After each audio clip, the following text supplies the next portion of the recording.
Welcome back to the Self-Esteem and Confidence Mindset podcast with me, Johnny Pardo. Today, we're going to be talking about self-confidence, leadership, creating the path for others, overthinking, and many, many, many more subjects. So today's guest is Mihaela, and we're going to be talking about these subjects. So I'm just going to do a quick introduction to her, and then we can go into the conversation today. So using her core values model, Mihaela has worked with and advises board members, top-level managers, angel investors, and senior professionals seeking to excel in their careers and improve performance to drive even greater success. Her mission is to get leaders to experience their excellence by exploring values, understanding aspirations, removing barriers, and visualizing the path to their personal and professional success. So welcome to the show, Mihaela, and it's great to have you on. Thank you. Thank you for having me. I'm really excited about this conversation. Yeah, me too. So just to sort of like dive in really straight with it, like, can you tell us a little bit about what actually got you into this area of working with these high-level professionals, and a little bit about your story for anyone who's new to you? Well, my story is quite complex, and it started many years. I was born and grew up in Romania during communism, and that's what sort of started my curiosity about human behavior. Because I was a bit of a rebel since a young age, and the more rules you had to follow, the more my desire to break them and to challenge them. And seeing all the fear around me, and how much and the lack of trust and the negative impact that has on people, it made me very curious to learn more about human behavior. And then along the time, this was always at the back of my mind. And then I came to the UK, studied here, and then when I went back to Romania, I was employed by what was at the time Coopers and Lybrand, Price Waterhouse Coopers today. And although I did very well and I had really great results, at my 6 months appraisal, I was told, we appreciate the great results that you had, but you did not follow any of the rules that we have and the processes and procedures. And although, yes, the results are great, we can't have you working like this because you're too much of a disruptor in the office. So there are two options. Either you start following, the rules and the processes and procedures, or we have to let you go. And it was very easy for me to make a decision and say, well, bye, because I can't just follow rules and procedures. And so that started my entrepreneurial career. And I had a few companies, and which in various areas. And then I decided to do. Romania was very much what's the word I'm looking for, was very in a stage of learning and absorbing everything that was new and a Western sort of influenced. So in that moment of time, I decided to bring a new concept to Romania, which was personal branding. And I introduced this concept, and it was very well received. And it started to open up the idea of coaching, and I started working with people, and I realized that actually there's a lot more behind personal brand than just how you present yourself, how you communicate, and those are just the effects, but there is a cause. So that made me curious to learn more about human behavior, about more psychology, and slowly I evolved into coaching. I then moved to London. And when I moved to London, I did a degree in coaching, and I started, creating my own methodology, because everything that I learned was great, but I felt that none actually fitted the needs of people as in the way that I identified those needs, and then in the way that I work with. And that's how the core values model was born, really, because I observed that our decision-making process, the way we interact with people, is based on our values.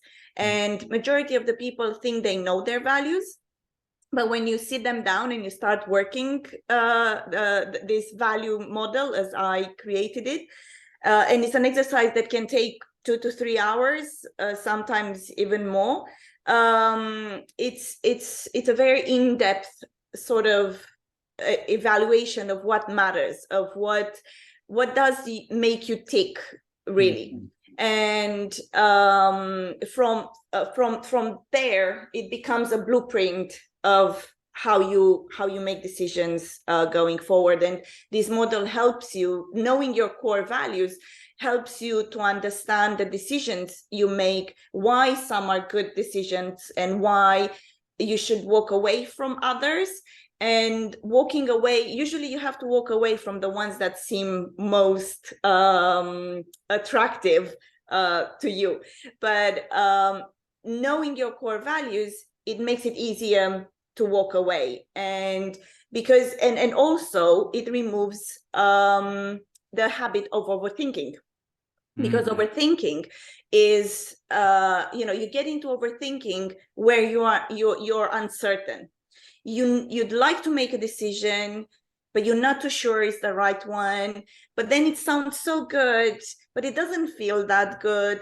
But what if, and all this back and forth and all this dance that you do around a decision, which always happens in your head.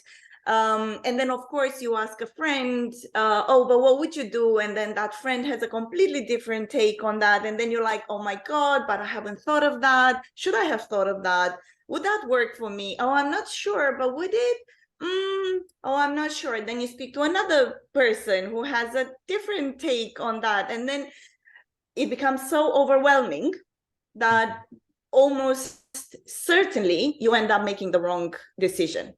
Yeah. Whereas with the core values model, if you run your decision, if you run the situation and the decision that you need to make, through the core values, you realize very quickly where the misalignment is. And if the misalignment is everywhere, then there's no point in even considering that. What is a job? It's a new contract. It's even a relationship, even a love romantic relationship can go through the same sort of assessment and make the right choice. And that's why it's easy to walk away from a bad decision waiting to happen. Oh wow, yeah. A couple of things sort of like went off in my head then, and like it's funny timing. I was watching I saw an Oprah Winfrey sort of video come up earlier, and she was saying like, stop asking what so and so would do or that person would do. You need to actually sit still with yourself and then figure it out what's important to you. So yeah, that's really funny. You're talking about that, and then I saw that today as well. So no, that's awesome. And so just like with values though, like I'm really fascinated with values, and it's kind of inspired me to look back at mine and reflect on that a little bit. I remember doing Date of Destiny of Tony Robbins. We did a deep dive into that then, but like with our values, then, are you saying we may not be conscious to what actually our values are? Because I could just go here and go, oh yeah, my values are like courage, love, adventure, and actually maybe there's something deeper. Is that what you're saying? Yeah, exactly. Yeah, that's exactly what I'm saying. And because these are things that are important to you, and they might, some of them might be part of your core values. And that's where I draw, sort of a difference is core values. The way I work with them is three core values, and then 3 attributes for each of these 3 core values that make that core value unique to you. And the reason I do that is because forcing you to sort of simplify, you start from a list of, can be 10, 20, 30 values that work for you. But when you have to boil them down to 3, that's when you start asking yourself, the real questions. But what does really, that mean? What does that do to me? Is it something would I ever compromise on this? And if the answer is yeah, maybe, then that's not your core value. It can be a value, but it's not a core value. And your decision-making process is based on your core values. It's not based on your values at large. It's based on those 3 values with their 3 attributes. And the reason these attributes are important is because, for example, if you and I share the same values, say honesty, but honesty for me, one of the attributes for me is do not lie. But for you, an attribute is tell the truth. We might seem to be aligned in our core values and the way we understand this core value and the way we behave this core value, when in reality it's quite different. Because for you, telling the truth means telling the truth, the whole truth, and nothing but the truth. Whereas for me, not lying, it means whatever I'm telling you is true, but that doesn't mean I'm telling you the whole thing. And I'm not telling you the whole thing, not because I want to withhold information, but because I maybe summarize it, or maybe I assess that only this part is important and that's what I'm telling you, or whatever reason I have for simplifying the story. In my head is honest. I'm telling you the truth. What I'm leaving out is just clutter. It's not important. Whereas if you find out that I didn't tell you everything, according to your value, I'm lying. But according to my value, I'm being very honest. And that shows how one attribute of honesty can make a whole difference in the way we relate to others and in the way we behave in a situation, and how we also assess the others. So knowing your values and their attributes, your core values and their attributes in such detail brings a lot of clarity to you and how you work. And then it helps you also to have conversations with people who are important in your life, or regarding situations that are important in your life based on these values. And then you start asking the right questions, and that's how overthinking is then gone, because you're asking the right questions, and you're getting the right the answers that you need to receive. Gotcha. Yeah, I'm glad you touched on overthinking, because I was definitely going to touch on that today. So I've already sort of like covered it a bit in.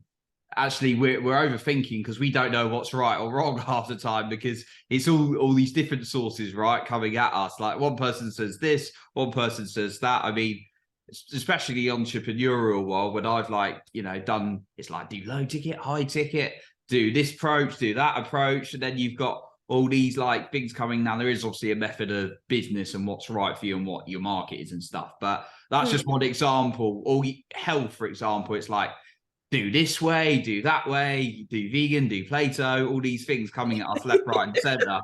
It's like which one do I do? I don't know what to do. I'm confused. And that's why I can see it's, I mean, I've been guilty of overthinking many times why it's so. We all are. We Yeah. all are, And you know, many clients I've worked with as well. Yeah. It's just, yeah, coming back to the values, that's really, really key for that self-awareness. I'm really liking that. So for leaders, the leaders out there then, is it really important that, I mean, is it something you teach them to understand their like individual values, or kind of how do you coach them to deal with other people's values? Well, the first thing that I do is this exercise so that they know their core values, their attributes, because that's the starting point, and everything else revolves and evolves around this model, this matrix, if you want.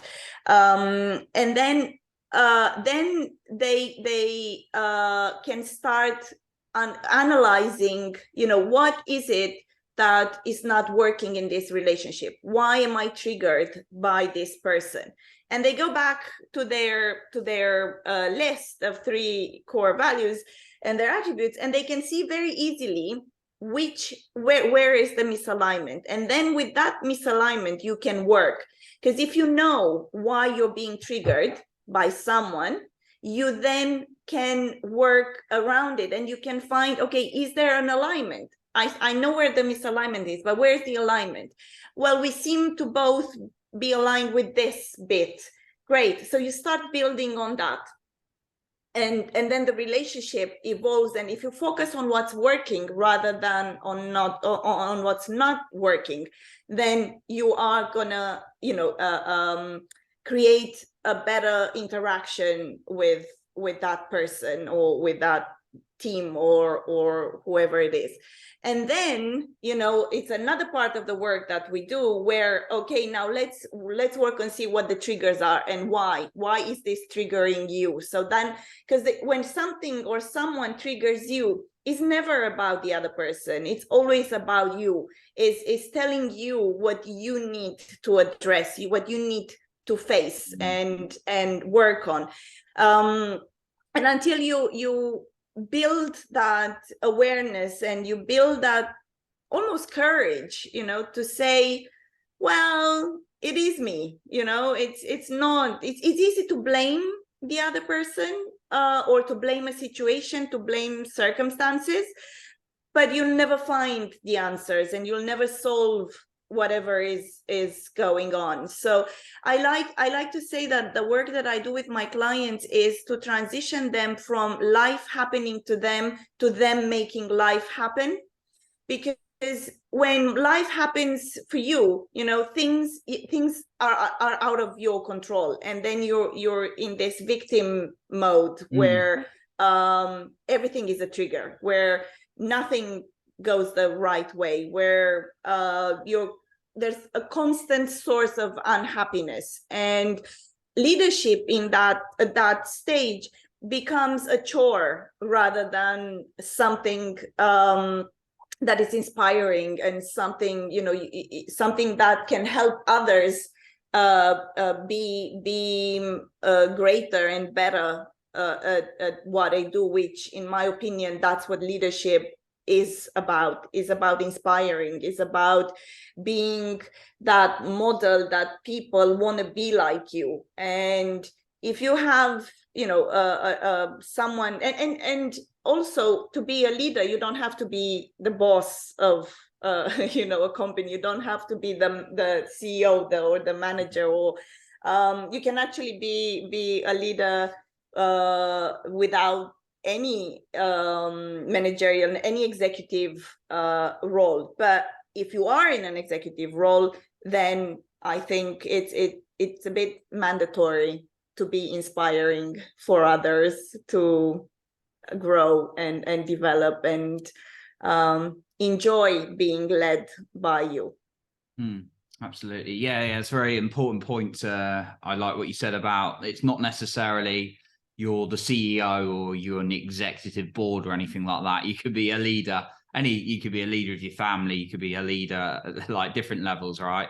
But yeah, like you say, if it is like that higher level in an organization, it is pretty mandatory. So, kind of just like really one or two questions, but I'd love to obviously continue forever. But the one thing I wanted to touch on is a lot of us have this fear of judgment, and particularly if you're in one of those roles, that's going to be something that you're going to have to work through, because there's going to be decisions. You have to get decisions. You're going to have to command authority in the right way, gain respect in the right way. How would you help someone, or what guidance would you give someone who's really worried about the fear of judgment? Because I know a lot of us really struggle with that. Well, we it's true, and it's sadly it's the kind of society we live in, and it's not necessarily the society of today. It's the society that we grew up in, and it starts being judged starts at a very early age, and is it actually the fear of being judged is the second biggest fear people live with. The first fear is the fear of death, but luckily the fear of death is quite dormant until something wakes it up. But the fear of judgment is not dormant at all, and it's a very real fear. But having said that, the way I approach it is fears are not real. Fears are made by our imagination. Our mind creates the fear, and because from a young age we learn that there's more emphasis on negativity, on the things that we do wrong rather than the things we do good. We learn that that's what we need to pay attention to. So when you were growing up, I'm sure that when you were naughty, there was a big thing. You had time out, naughty step, you had to be in your room, your toys were taken away, gadgets, whatever. And it was, it took a few days for you to redeem yourselves. Whereas when you got an A, for example, you went home and said, "Oh, Mom, I got an A." This probably, well, great, yeah, well, that's expected of you to do good. So you learned that doing good is not as important, and it's not really celebrated as is important to not do bad. And that's how your mind starts to create. Am I doing bad? Am I doing this wrong? Am I? And when you do get success, you say, yeah, that's great. But what did I do wrong? Or the fear that you will always do something wrong, because that's what you grew up with, and majority of us grew up with this. Same in school. Teachers, when you did good, they'll be like, yeah, well, finally, great, but don't sleep on it, because you usually don't do this well, or usually do this, or usually you're not paying attention, or again, it's always the bad that gets a lot of emphasis. And if you start shifting and focusing a bit more on, and also it's a very easy exercise that works really well, is when you start fearing judgment and turn it on its head and say, but what if I'm going to do great? But what if I am making the right decisions? But what if everyone will appreciate it? Because then you can you tell your brain there is another option. It's failing or being judged is not the only option. There is the option where you're celebrated. There is the option where you win. There is the option where you do very well. And that's the first step, where you start to sort of tip the balance, the other way as well. And then, of course, the work to get away from the fear of being judged is much deeper.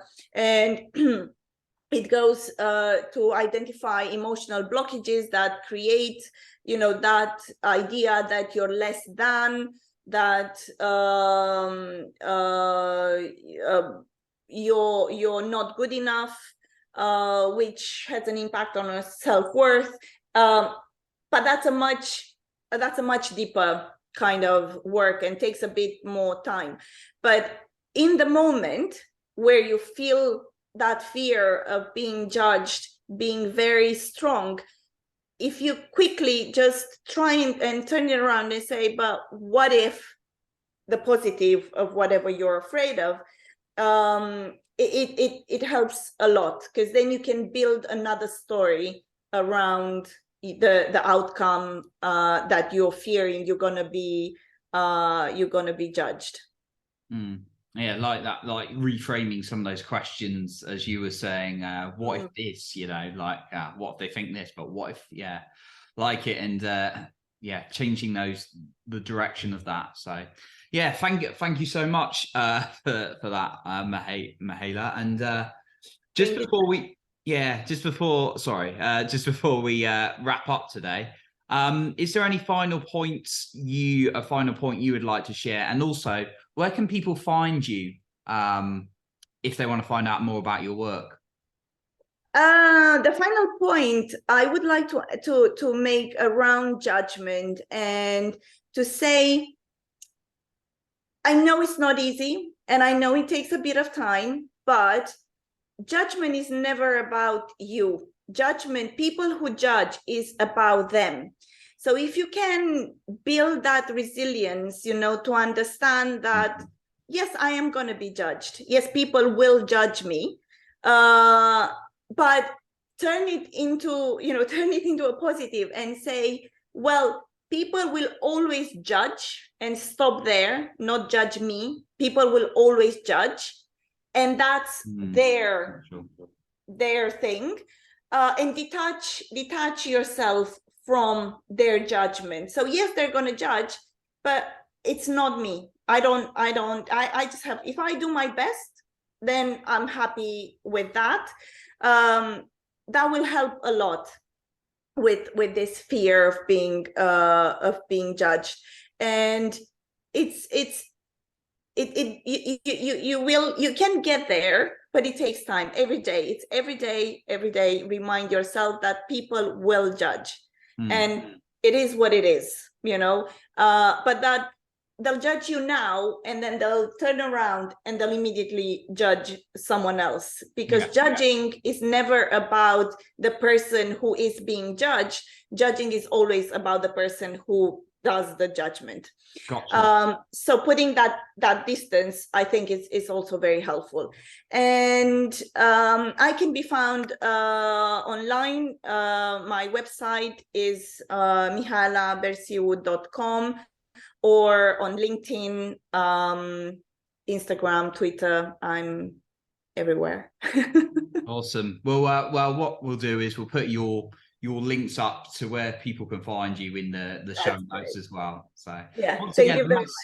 Yeah, massive thank you for coming on today, being really valuable. I know we could go on for a while, but I really appreciate your time and everything you've shared today. Thank you, Johnny, for your interest. Thank you. It was lovely talking to you.